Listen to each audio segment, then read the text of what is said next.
Glória a Deus, a Páscoa do nosso Senhor, queridos. Hoje, não sei se você pôde estar conosco hoje pela manhã, às 10 horas, nós estávamos trazendo uma palavra, ministrando uma palavra e falando exatamente sobre isso, Páscoa. O que é Páscoa, queridos? Nós temos aí pelo menos 3,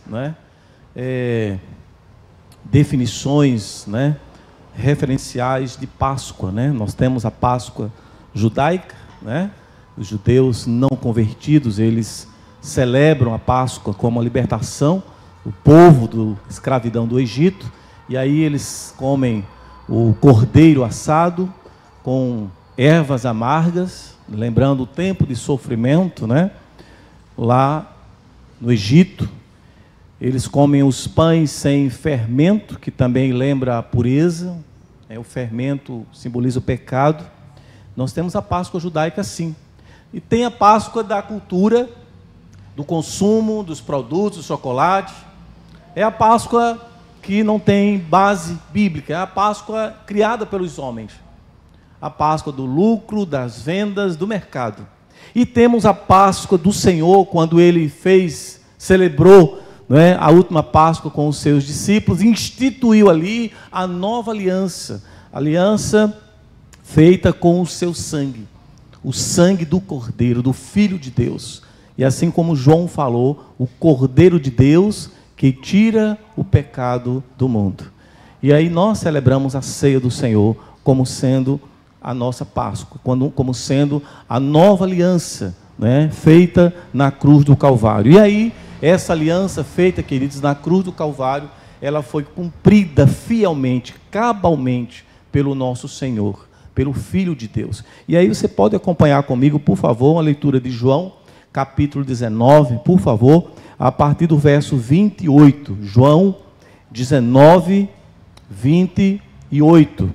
Irmãos, hoje nós estamos aqui, olha só que maravilha, Muito bem conectados aqui, Tem uma equipe ali, o pessoal do .com, o João, tem o Júnior aqui, é um profissional, a Jéssica ali, Gabriel, todos ali, todos organizando tudo para chegar para você com mais qualidade, A internet já foi mudada, tem uma outra, para que chegue a você através de outras opções, outros canais. Alguns estão acompanhando pelo Facebook, outros no YouTube, outros, claro, maioria aqui pelo Instagram, Mas o mais importante, irmãos, é estarmos conectados, tá? E que Deus fale ao seu coração nessa noite. João 19, 28 diz: depois, vendo Jesus que tudo estava consumado, para se cumprir as Escrituras, disse: tenho sede. Estava ali um vaso cheio de vinagre. Embeberam de vinagre uma esponja e, fixando-a num caniço de isopo, lhe chegaram à boca. Quando, pois, Jesus tomou o vinagre, disse: está consumado. E, inclinando a cabeça, entregou o Espírito. Você pode curvar sua fronte mais uma vez, por favor? Rendeu o Espírito, entregou o Espírito ao Senhor, ao Pai. Assim, ó Deus, nós nos rendemos diante do Senhor. Assim a tua igreja, Deus, agora reunida em família nessa noite, se rende ao Senhor para receber a tua palavra. Por isso, ó Deus, fala ao coração. Traz, ó Deus, o entendimento da tua palavra. Que não sejamos ouvintes, bons ouvintes, não somente, mas excelentes praticantes da tua palavra. Fala conosco, Pai. Abençoa a tua igreja, em nome de Jesus. Amém e amém. Queridos, pelo menos 3 aspectos da Páscoa, ou dessa declaração, tetelestai, que quer dizer está consumado. Eu queria compartilhar com você nessa noite. Primeiro é que a obra, ela foi consumada, a tarefa está cumprida. Segundo, queridos, que a luta já passou. Então, assim, o Senhor, Ele cumpriu fielmente. Está consumado, a obra está concluída. A obra que me destes para fazer está concluída. Jesus, queridos, Ele morreu na cruz do Calvário, concluindo essa obra excelente, que nenhum homem mais poderia. Foi uma obra tão infinitamente grande, irmãos, e tão terrivelmente sofrida, que somente alguém tão obediente poderia fazê-lo.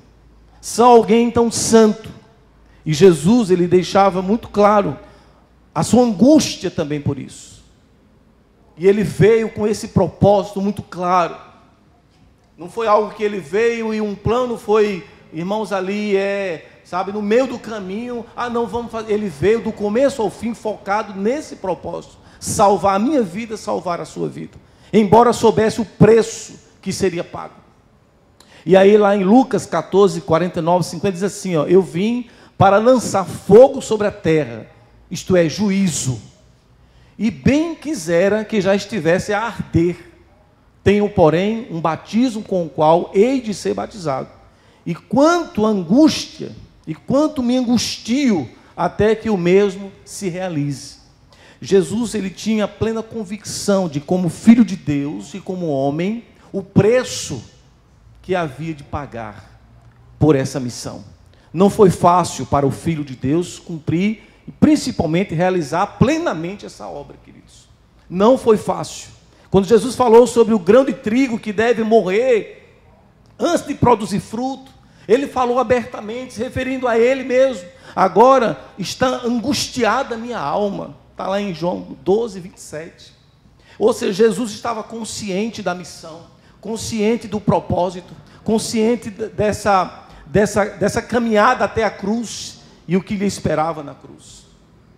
Angustiada, abalada, consternada estava a alma do nosso Senhor. Consciente. Às vezes, irmãos, nós sofremos algo assim repentino, ficamos revoltados, ficamos desesperados. E ainda mais quando nós sabemos que há um preço a ser pago, muitas vezes a gente nem quer.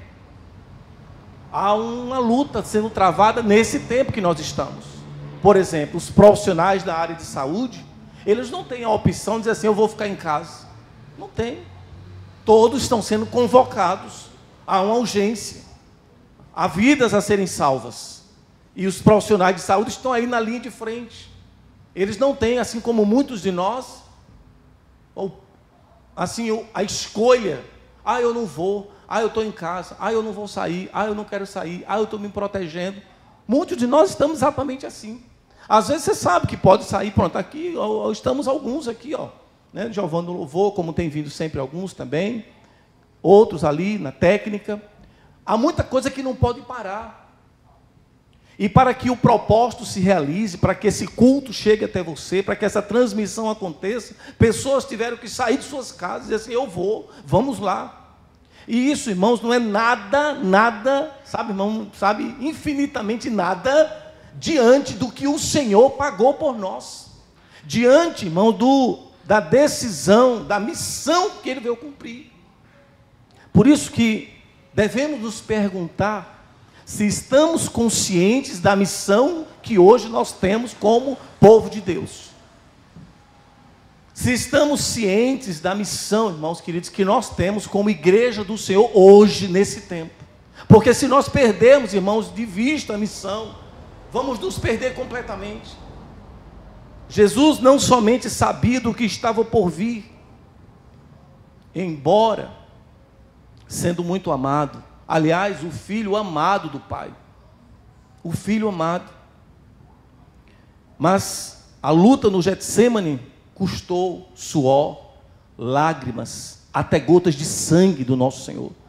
Ele teve que suportar o flagelo romano, a crueldade do homem, o castigo dos nossos pecados na cruz, tudo isso conscientemente. Todos estavam condenados, e Ele trouxe sobre si todo o peso da condenação humana. Irmão, sabe o que é isso? Às vezes, irmãos, a gente se sacrifica por algumas coisas, por acreditar que, tipo, não vai ser assim, não vai ser tão duro, né? Eu vou conseguir. Jesus estava só, Ele não tinha quem compartilhar o fardo, Ele estava só. A coroa de espinhos colocada na cabeça dele não foi gentilmente colocada, foi duramente imposta. depois, sabe, irmãos, empurrada na cabeça, forçada, até que o sangue jorrasse. Não houve alívio, era só um prenúncio do que estava por vir, da crucificação, uma execução que se aproximava. Ainda assim, ele permaneceu fiel. Precisamos, queridos, com esse propósito, sabe, vir a esta hora, ver esta hora, e nos perguntarmos: Senhor, diante de tudo que o Senhor passou por mim, o que é que eu faço agora? Diante do contexto que estou, qual o meu posicionamento? Irmãos, a cruz, ela é uma passagem. Jesus não está na cruz, né? Ele não está aqui, já ressuscitou, glória a Deus por isso. Mas não há cristianismo sem cruz. Cada um negue-se a si mesmo, não é assim? Tome sua cruz e siga-me. Continua sendo assim. Esse continua sendo o Evangelho, queridos.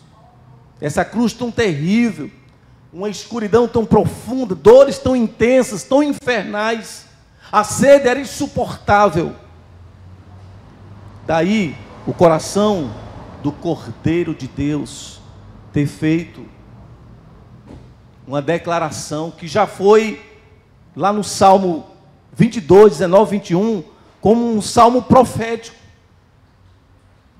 já dizendo o que o Messias, o Salvador, passaria no meu lugar e no seu lugar.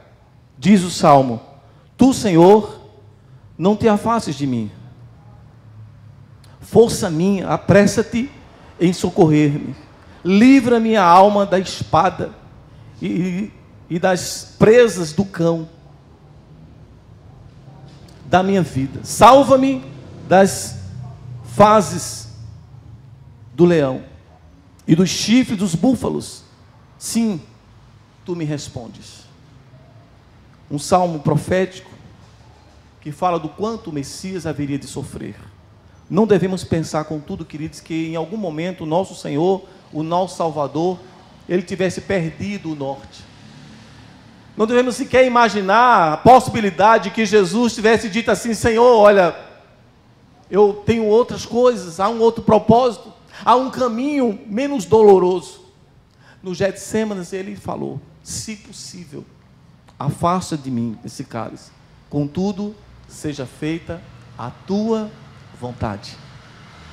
Queridos, em João 12, 27, diz assim: agora está angustiada a minha alma, e o que direi eu? Pai, salva-me desta hora. Mas precisamente com esse propósito eu vim para esta hora. Pai, glorifica o teu Filho, glorifica o teu nome. E é disso que nós precisamos entender, queridos. Celebrar a Páscoa, irmãos, é olhar firmemente para Jesus, é compreender que a cruz foi o caminho, o preço pago com sangue, a vida entregue, para que hoje eu, você, nós pudéssemos ter uma certeza: o caminho à casa do Pai foi aberto, o véu do templo foi rasgado, e hoje já não há mais separação. Está consumado, a tarefa foi cumprida. A tarefa foi cumprida. Com a morte do Salvador na cruz, queridos, no Calvário, estava cumprida a mais grandiosa missão jamais entregue a homem algum. Somente Ele, o nosso Senhor, morreu. O Filho de Jesus, o Filho de Deus, morreu na cruz por mim e por você. Suportou a dor, a vergonha, a humilhação, tudo por amor. Irmãos, essa mensagem é para nós refletirmos, não hoje, não só Páscoa, não fazer da Páscoa uma cultura, não fazer da Páscoa um momento, não fazer da Páscoa um dia somente, mas da Páscoa todos os dias. Jesus sempre foi amado pelo Pai, desde a fundação do mundo. O Filho, incumbido dessa difícil missão, né, de salvar a humanidade, ele era o amado do Pai. Tu me amaste desde a fundação do mundo, diz lá em João 17, 24, quando ainda não havia nada criado, tudo ainda seria criado. O Pai e o Filho já existiam, estavam ligados no imenso e profundo amor, e ali houve um plano de criar o homem, criar a humanidade, mas o plano de Deus era tornar o homem filho, e não havia outro modo de tornar o homem filho, sem que o próprio Filho viesse a se colocar no lugar dos homens perdidos, pecadores, para torná-los filhos. Olha só que plano. Eu vou criar o homem, sabendo que ele vai se rebelar, sabendo que ele vai se perder, sabendo que ele vai nos dar as costas, mas nós temos um plano. Vamos torná-los filhos. Tudo isso por amor. Nesse ponto, querido, nós fomos confrontados com esse contraste entre amor e sofrimento, entre amor e dor. Por um lado, o pai ama o filho acima de tudo. Por outro lado, justamente esse filho tão amado é predestinado a ir a um matadouro para salvar pecadores, sem mérito algum. Mas foi isso que fez o nosso Senhor. Ele veio como Cordeiro de Deus, e assim expressa o amor do Pai pelo Filho. Aliás, queridos, é filho por filhos, um por todos. Tudo isso porque Ele nos amou primeiro, para nos tornar filhos. Jamais diríamos assim, Abba, Pai, se não fosse o próprio Filho morrendo em nosso lugar. Jamais diríamos Abba, Pai, Paizinho, Papai, se o Filho não dissesse, vinde a mim todos vós, que estáis cansados e sobrecarregados, e eu vos aliviarei. Jamais diríamos Abba, Pai, sem olhar para a luz do mundo. Jamais diríamos Abba, Pai, sem o sacrifício da cruz. Jamais diríamos Abba, Pai, sem buscá-lo, sem nos colocarmos diante dele e recebê-lo como Senhor e Salvador das nossas vidas. Não é de admirar, queridos, que Pedro tenha exclamado, sabe, cheio de júbilo, dizendo, sabendo que não foi mediante coisas corruptíveis, como prato ou ouro, que fostes resgatados do vosso fútil procedimento dos vossos pais, mas pelo precioso sangue, como do Cordeiro sem defeito e sem mácula, o sangue de Cristo, conhecido com efeito antes da fundação do mundo, porém manifestado no fim dos tempos por amor de vós. Antes da fundação do mundo, o Pai amava o Filho. O Filho estava numa íntima comunhão com o Pai, como o primogênito Jesus, diante de uma obra de salvadora tão tremenda. Ele veio para que nós todos tivéssemos esse mesmo privilégio de chamá-lo de Pai. A todos quantos receberam, deu-lhes o direito de se tornarem filhos de Deus. Então, queridos, pensar em Páscoa, lembrar da cruz, do sacrifício e do privilégio. Está consumada a obra. Nós agora somos filhos. Tudo por causa da cruz, por causa do Cordeiro, que pela cruz nos comprou para si, nos dando uma nova identidade. Então eu disse, eis que estou no rolo do livro, está escrito a meu respeito, agrada-me fazer a tua vontade, ó meu Pai, dentro do meu coração está a tua lei. Sabemos que essas palavras, irmãos, têm tudo a ver com Jesus, embora no Salmo 40, mas um salmo que se refere à vinda do Messias. No rolo do livro está escrito ao meu respeito. Lá em João 4:34 diz, disse Jesus, a minha comida consiste em fazer a vontade daquele que me enviou e realizar a sua obra. Queridos, que nós possamos compreender que o sentido da nossa vida como discípulo de Jesus não é participar, não é consumir, não é gostar, não gostar, é muito mais do que isso, irmãos, é completar a obra que Ele nos confiou. Também Jesus disse, assim como o Pai me enviou, eu também vos envio. Eu também vos envio. Ide por todo mundo, pregar o Evangelho a toda criatura. Nós precisamos compreender isso, irmãos. Aliás, queridos, esse é um tempo onde nós refletimos algumas questões. Primeira delas, o crer em Deus ser filho de Deus não isenta de dores. A vida, o mundo que vivemos, repleto dessas coisas. Lutas, perseguições, desafios. Todos nós estamos sujeitos a isso. Nenhum filho de Deus está nesse mundo numa redoma livre de problemas, lutas e aflições. Nenhum de nós. Então não duvide da paternidade de Deus quando estiver passando por lutas. Entenda, tudo isso são testes que nos levam ao nível mais alto. Quando a cruz foi colocada na cabeça de Jesus, ainda não era a crucificação, mas o princípio das dores. Nós estamos vivendo um momento hoje, queridos, que nós não sabemos o que nos espera. Quem poderia dizer que em janeiro, por exemplo, nós teríamos um tempo como esse? Quem imaginaria? Ninguém, queridos. No mundo inteiro, ninguém. Nós fomos tomados de surpresa, totalmente. Estamos aqui falando a você através de câmeras, de um sistema de comunicação. Quem diria isso? Para a nossa cabeça, há meses, há dias, era algo inconcebível. Aí talvez você pense assim, mas será que isso é a volta de Jesus? Irmãos, eu não sei se Jesus vai voltar amanhã, não posso dizer isso para você. Mas uma coisa eu digo, não dê muito tempo mais. Não pense você que tem uma eternidade, aqui 10, 20, 30, 50, a gente não sabe o dia nem a hora. Mas tudo isso são sinais de que Ele está voltando.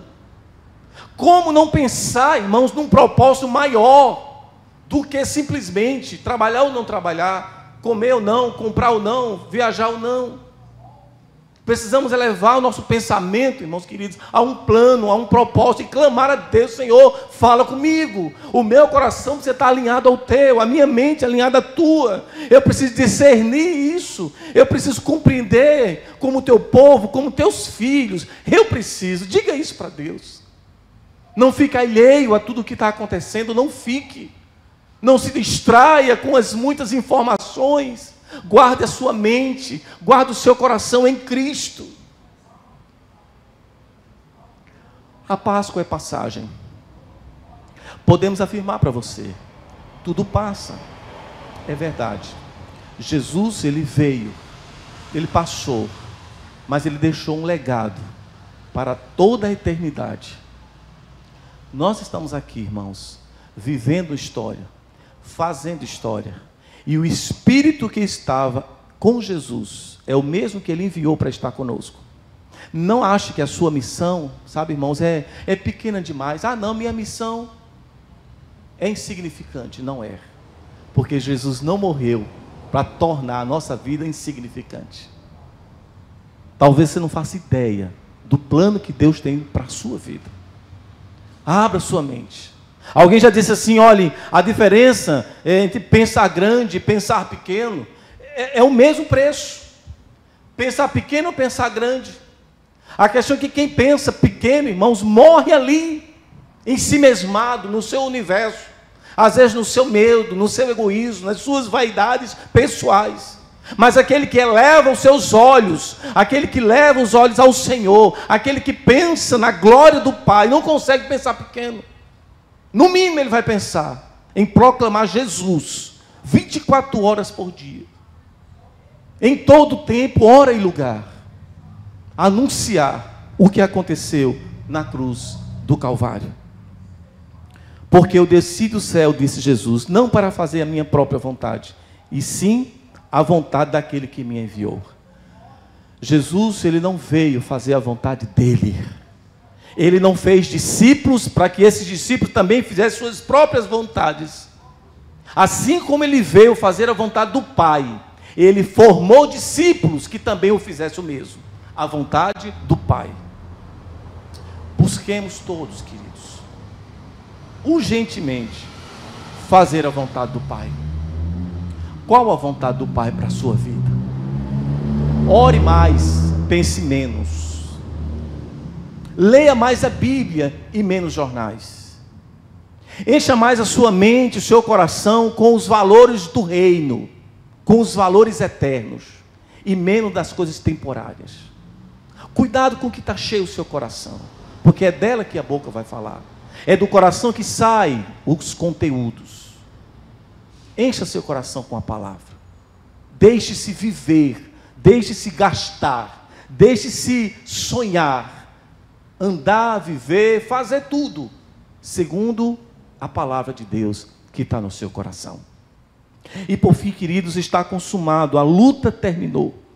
A luta do Cordeiro, queridos, de Deus, passou definitivamente. O que isso deve significar para o Senhor? O momento, queridos, que está, quando Ele diz está consumado. O que significa esse momento? Como Ele deve ter sentido quando chegou no final da sua dolorosa e cruel, jornada. Chegou ao fim essa luta. Percebemos um pouco de triunfo, queridos, no Cânticos, que os 24 anciãos entoam em glória e honra ao Cordeiro de Deus. Em Apocalipse 5:9 diz: Tu és de tomar o livro e abrir os selos, porque foste morto e com o teu sangue compraste para Deus os que procedem de toda tribo, língua, povo e nação. Olha só, Ele morreu, é verdade, mas ressuscitou, e hoje glorificado seja o seu nome. O nome dele é exaltado nos céus, o nome dele é exaltado em toda a face da terra. A palavra diz que a glória do Senhor cobre a terra. Queridos, qual é o objetivo? Qual é o objeto do grande triunfo do nosso Senhor? Em Apocalipse também, 10 também, fala que para o nosso Deus constituísse reino e sacerdote reinarão sobre a terra. Nós vamos compreender, queridos, você faz parte dessa nação que foi lavada, remida pelo sangue do Cordeiro. O povo exclusivo de Deus, o povo de propriedade exclusiva de Deus. Faça dessa Páscoa, faça desse tempo, sabe, irmãos, de tanto tempo em casa, do ativismo agora cessado, dessa angústia do não saber o que espera amanhã, do até quando esse paradeiro vai acontecer, do até quando nós não sabemos. Mas faça desse tempo um tempo de intimidade com o Senhor. Busque mais a Deus, busque. É de madrugada, levante-se. Deus lhe chamou, obedeça. Vá ler a palavra, não questione. Tenha coragem, seja forte, corajoso. Não deixe que a cama, o sofá reine e lhe tome completamente. Não deixe que outros meios, outros recursos ocupem seu tempo. Esse é um tempo que o Senhor nos chama, irmãos, para aprofundar o nosso relacionamento com Ele. Você já faz parte desse povo? Você já foi lavado pelo sangue do Cordeiro? Você pode se dizer que é uma nova criatura? Você faz parte desse corpo? Faz parte daqueles que foram comprados pelo sangue, lavados pelo sangue? Você pode testemunhar e confessar. Se você já teve uma experiência com Cristo, você sabe o que significa esse tempo. Se você ainda não teve, não espere, não se demore, não seja um espectador. Abra seus olhos, abra seu coração, abra sua mente. Deixe o Rei da Glória entrar. Deixe que o Príncipe da Paz faça morada na sua vida. Deixe que o Cordeiro de Deus, que tira o pecado do mundo, tire também de você. Liberte da escravidão do pecado para uma nova realidade. Feliz Páscoa. A Páscoa que é uma passagem da morte para a vida, da escuridão, das trevas para a luz, da perdição para a plenitude em Cristo. Que Ele lhe abençoe, em nome de Jesus.